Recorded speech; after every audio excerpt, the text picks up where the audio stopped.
Hi, I'm Dr. Abraham Skalo Kumalo. I want to take this opportunity to thank you for joining me once again today. If you are new to my channel, let me invite you to head over to YouTube. My channel is called Skalo Kumalo. You will find all of my previous videos on that platform. Please have a look at them. You might find maybe one or two that might be of relevance in your life at this moment. But today, I'm going to be doing a brand new topic that is titled How to Manage Failure and Disappointment. I think it is true to say that all of us, at one point or another in our lives, have had to deal with feelings of disappointment and have also had to deal with failure. The question becomes how to manage a situation in which you find yourself disappointed. Let me give you a couple of scenarios. Sometimes you may be a person that has had a dream and you have invested all of your money into a particular business only for that business to fail. Sometimes you've convinced your wife, you've convinced your husband, you've convinced your children to invest with you into a business, and you've taken all of your family savings into that business for it to turn out to be an epic failure. Sometimes you could have left your job, applying for another job, a better position. You get appointed only to find that that job that you have landed becomes a living nightmare in your life. Or sometimes it can be a situation where you are disappointed, maybe by your parents, maybe by your friends, maybe by your children, maybe by your spouse. Failure comes in different forms and in different ways. The question is how to react to failure. And the answer is that, of course, we are different. Different people react differently to failure. But I believe that if we have, a general approach of how to deal with feelings of disappointment, we give ourselves a better chance, to succeed in life. And also knowing how to manage failure helps to avoid feelings of, being bitter, being angry, being, feeling excessively guilty about the situation. So this video is aimed at improving our response and helping us to respond in a positive way to a situation that can otherwise be very difficult to deal with.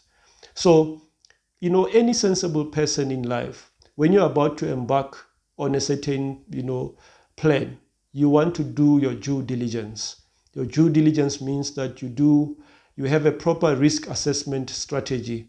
You also have a mitigating strategy against the risks that you have identified. It may also involve, assessing the potential benefits and the potential rewards of whatever that you are trying to embark on. And at the end of that process, you hopefully will have to arrive to a place where you are now comfortable, you are now confident that the plan that you have is, has reasonable prospects of becoming successful. And sometimes, beside all of your hard work and despite all of the good work that you've done in the background, you go ahead, you implement your plan, and behold, something goes wrong. Something totally unexpected, something out of your control comes in, and it deals a fatal blow to your plans. And now you have to stand and watch as your dream comes tumbling down. And that can be a very painful thing to go through in life. And I think that, it is unfair to expect anybody who has invested so much time into their dream, who has invested all of their money to go through, failure, to go through disappointment without, feeling down. The honest answer is we are all going to feel down. We may have feelings of despair. We may have feelings of, we are dejected. We may have feelings of disappointment. We may lose all our hopes. And that is fine. That is okay. It is okay to feel like that. The problem is if you allow yourself to stay in that mode for a prolonged period of time, because you are bound to become depressed and you are bound to start feeling angry. Sometimes you may even be bitter. You may start to blame other people. You may start to have feelings of guilt and blame yourself. And that is not the way that we are supposed to react, or that is not the way that we are supposed to manage disappointment and failure. So I think that I want to give or propose a strategy that we can use to be able to deal with difficult times in our lives.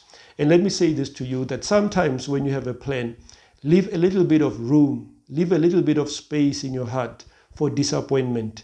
Because if you do not leave any space for potential disappointment, should that disappointment arise, you are going to suffer the most. But if you have left at least a little bit of space to allow for a potential disappointment, you can be able then to react and to manage the situation when it arises. But then how do you manage it?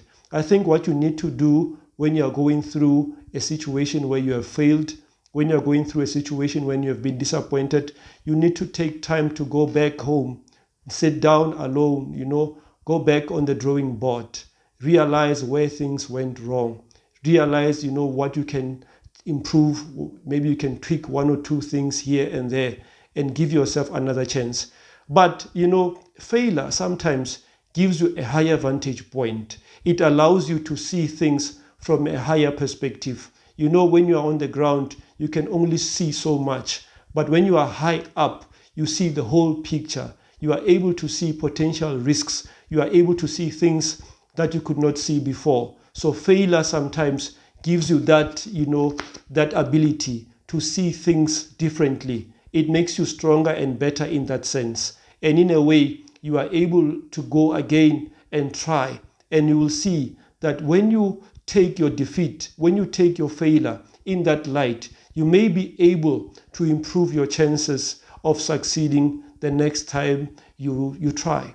So the point is that when you experience failure, do not get stuck at the stage of blaming yourself, at the stage of blaming other people. Yes, it might be very painful. Sometimes also other people might be blaming you. Maybe you've caused them to lose their money. Maybe you've caused, other people pain.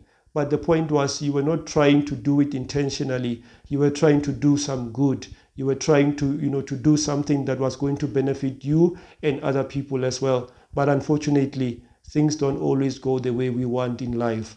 We must not lose hope. We must not, despair. We must get into a situation or into a space in our lives where we say, of course, things did not go well, but I have learned from my mistakes and I'm now going to improve myself as a person and I'm going to do things a bit differently. Some of the greatest people in this world, some of the greatest people to have existed in this world, the men and the women that have achieved great things in this life are people that have been able to turn, adversity, to turn, failure, to turn defeat into feats of great success. And how did they do that? By allowing themselves to go back on the drawing board, to draw strength from whatever defeat that they have suffered, and to improve themselves and to improve their strategy and to go back and win. So I want to leave you with those words today to say that, look, failure is real. Failure exists in this world. Disappointment is real. Disappointment exists in this world, and we are all going to go through it. When you go through disappointment, when you go through failure, please realize that it is not the end of your world. It is not the end of life. Give yourself another chance. You don't know. If you try differently, maybe you may ask for help from someone. Someone might help you to realize your mistakes and to improve your chances should you try again next time. But the difference between the people who become great in life and people who don't is that those who become great in life always have the ability to learn from their mistakes, to improve on their mistakes and become better people. So let me thank you for joining me again today. I hope that next time we will also continue with this topic, or maybe we might deal with another topic that might be of interest to all of us. I hope that this topic will help you in your walk of life in order for you to know how to manage difficult situations, difficult circumstances in your life. Let me thank you so much. Till we meet again next time. Thank you.